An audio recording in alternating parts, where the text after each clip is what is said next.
À une époque de confusion, où de nombreuses pratiques de foi sont relativisées ou vidées de leur sens, deux cardinaux, Raymond Burke et Robert Sarah, lancent une alarme qui ne peut être ignorée.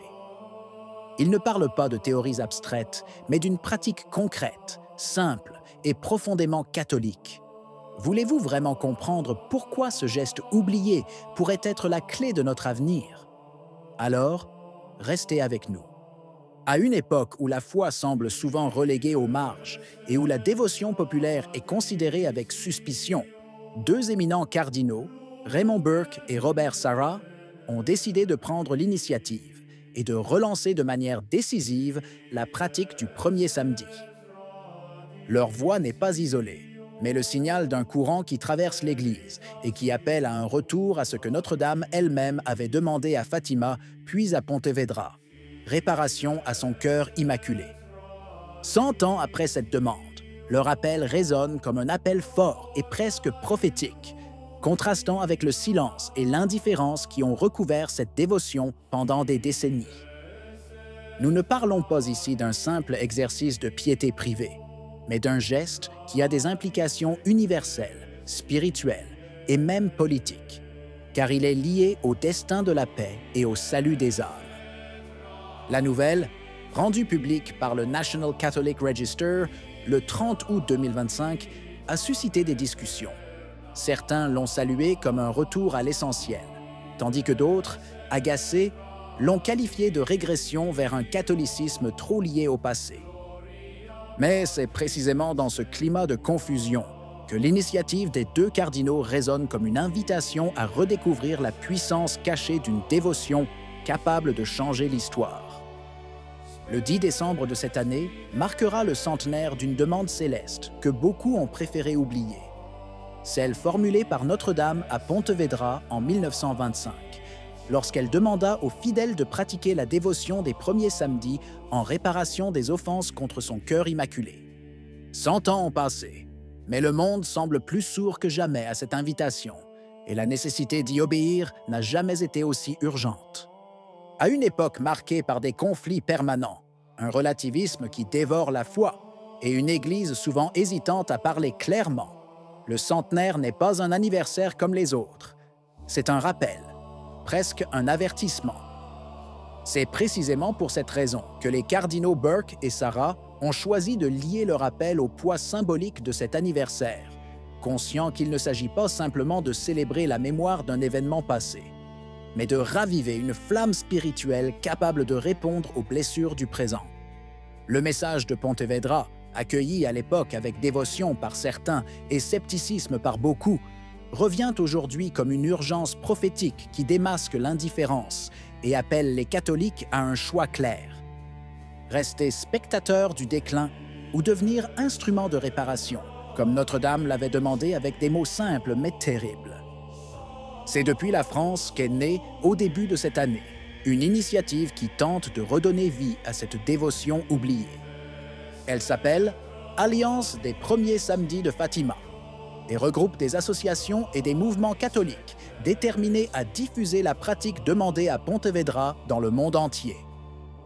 Le 4 janvier 2025 a été officiellement inauguré le Jubilé des premiers samedis de Fatima, une année entière consacrée à faire connaître, comprendre et vivre cette dévotion, non pas comme une pieuse tradition du passé, mais comme une urgence du présent.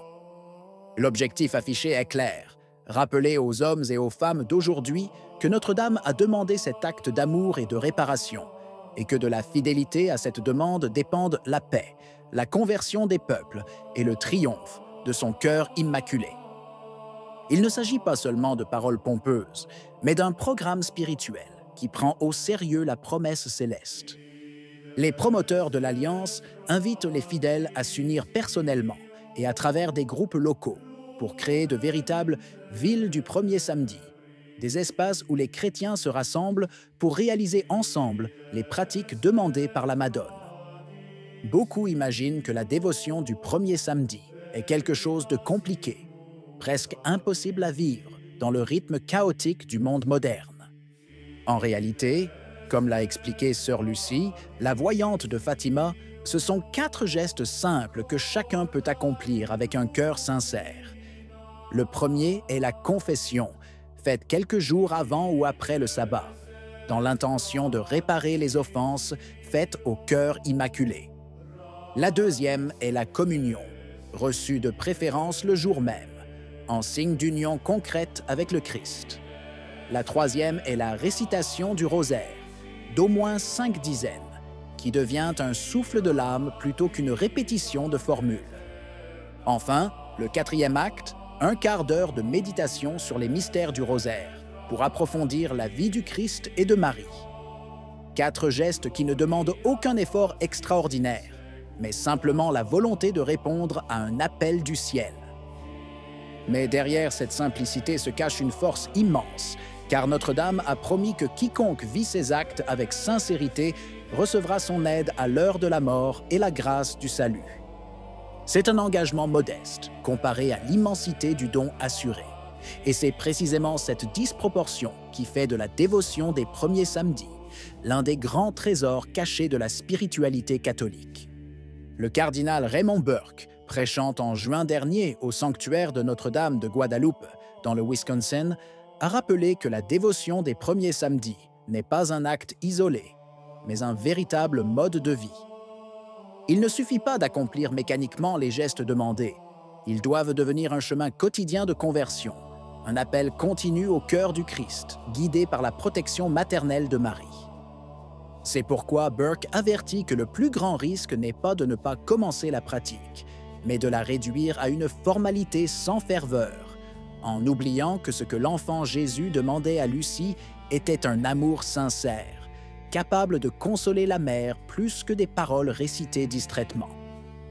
Burke lui-même a voulu souligner que Notre-Dame, même si elle parlait de grandes souffrances et de châtiments, n'a jamais enlevé l'espérance à l'humanité, car elle a promis le triomphe final de son cœur immaculé. À une époque où tout est relativisé, où les pratiques religieuses sont réduites au folklore ou à la formalité, les gestes simples et humbles de dévotion des premiers samedis brillent à nouveau comme des signes de vraie foi. Ce n'est pas une spiritualité faite de slogans, mais d'actions concrètes. Confession, communion, prière, méditation. C'est dans cette fidélité cachée que se mesure l'authenticité de la dévotion catholique, et c'est ici que Notre-Dame a promis la paix et le salut. Dans un monde en quête de nouveautés et de mode, le retour à ces gestes élémentaires et profonds apparaît comme la plus grande révolution possible, car il ne naît pas de l'homme, mais de l'obéissance à une demande du ciel.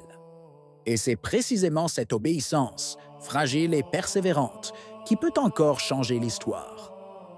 Qu'en pensez-vous? Si vous avez aimé la vidéo, laissez un commentaire. Amen. Que Dieu vous bénisse.